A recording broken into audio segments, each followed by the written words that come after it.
karena sadar tak mungkin membendung pasukan Belanda yang dibekali persenjataan canggih dan lengkap. Maka prajurit TNI melakukan taktik bumi hangus. Ini adalah rekaman asli pergerakan agresi militer Belanda I dalam menggempur Probolinggo. Setelah mendarat di Pasir Putih, pasukan Belanda langsung menggempur Besuki. Setelah Situbondo jatuh, pasukan Brigade Marinir Belanda bergerak cepat untuk menguasai Probolinggo. Pergerakan Belanda sempat dihambat oleh Kompi Mustafa Kamal sehingga pecah pertempuran di kawasan Dringu. Di dalam kota, pasukan Belanda kembali harus menghadapi kegigihan pertahanan para prajurit TNI. Namun, menjelang maghrib, kota Probolinggo akhirnya jatuh ke tangan para pasukan Belanda. Dalam penyerangan ini, sejumlah pejuang Probolinggo gugur, termasuk prajurit Wirasat anggota Kompi Toipan, Serma Suroyo, serta 2 prajurit lainnya. Esoknya, pasukan amfibi Brigade Marinir Belanda mendarat di Pelabuhan Mayangan. Mereka langsung disambut dengan perlawanan sengit oleh tentara Indonesia. Namun, karena sadar tak mungkin membendung pasukan Belanda yang dibekali persenjataan canggih dan lengkap, maka prajurit TNI melakukan taktik bumi hangus.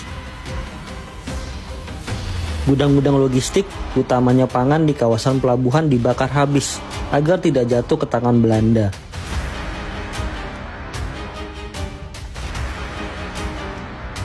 Belanda harus bekerja keras untuk memadamkan kobaran api.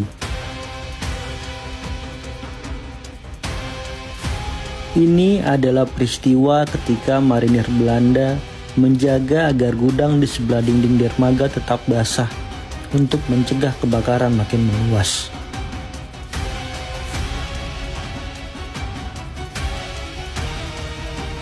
Kemudian, prajurit TNI mundur dan mulai melaksanakan perang gerilya.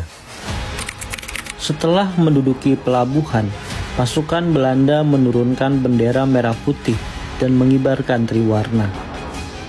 Penurunan logistik dari kapal pun dilakukan.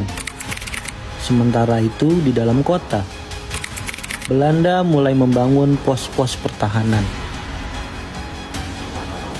Setelah berhasil menguasai Probolinggo,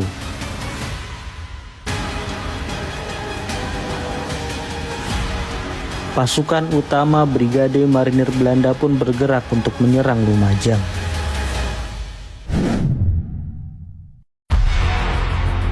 Meskipun Probolinggo jatuh, perjuangan tidak berhenti. TNI serta sejumlah laskar rakyat melancarkan perang gerilya.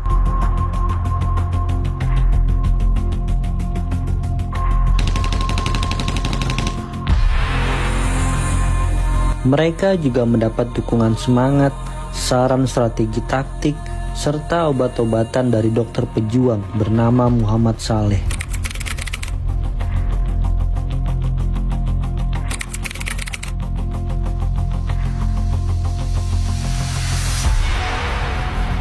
Salah satu yang juga perlu dicatat adalah keberadaan Terada Saburo, prajurit Jepang yang bergabung dengan pejuang Probolinggo untuk melawan Belanda. Terada bahkan membuat tato merdeka di pangkal lengannya sebagai dukungan bagi Republik Indonesia. Dia kemudian tertangkap Belanda di sekitar Probolinggo dan ditahan di penjara Glodok, Jakarta.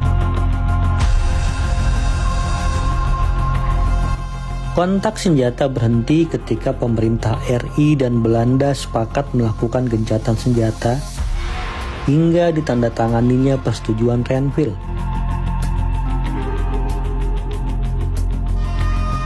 Meskipun TNI menarik diri, tetapi baku tembak antara tentara Belanda dengan berbagai laskar rakyat tetap terjadi. Sementara perundingan Renville diselenggarakan, Belanda berupaya menarik simpati warga Probolinggo. Belanda membagi-bagikan materi seperti pangan dan sandang secara gratis.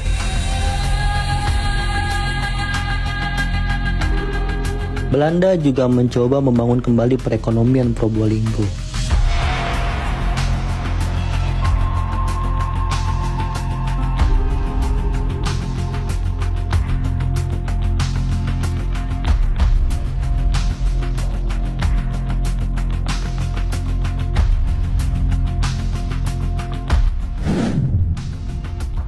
Komandan Brigade Marinir Kolonel W.A.J. Rukolsen meresmikan pembukaan kembali jembatan di Nguling Pasuruan yang merupakan penghubung antara Probolinggo Pasuruan.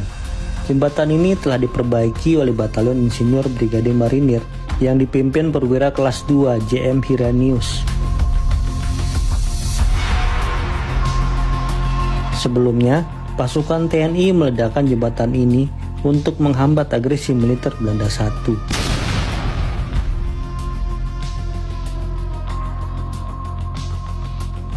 Berdasarkan laporan harian Kementerian Pertahanan 5 tentang daerah pendudukan Belanda, dilaporkan bahwa keadaan lalu lintas di Probolinggo telah berjalan normal. Tram dan kendaraan api sudah mulai berjalan.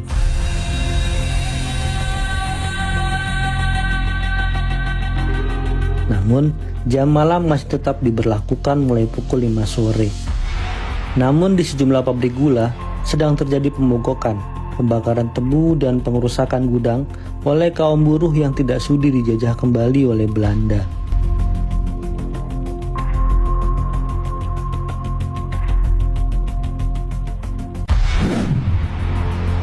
Berdasarkan laporan Wakil Rekomba Malang, A.J. van Wilgenburg, kurs uang Republik Indonesia anjlok menyebabkan kenaikan harga-harga barang terutama di Sukapura. Sementara itu, Belanda mulai mendirikan sekolah.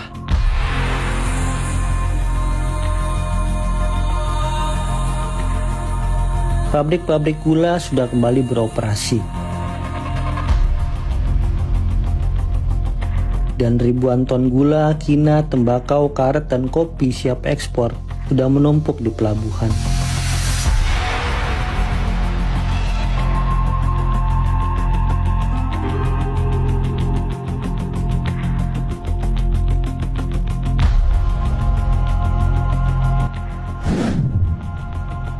Setelah perjanjian Renville ditandatangani, Probolinggo dinyatakan masuk ke wilayah Belanda.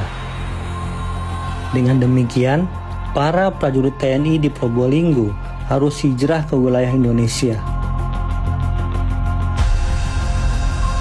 Patuh pada keputusan pemerintah tersebut, Letkol TNI Dahlan melapor kepada Komandan Militer Belanda di Probolinggo, Letnan 1 Marinir H.A. Bronckhorst. Pasukan Letkol TNI Dahlan kemudian dievakuasi Belanda menuju daerah Republik Indonesia di Malang Raya.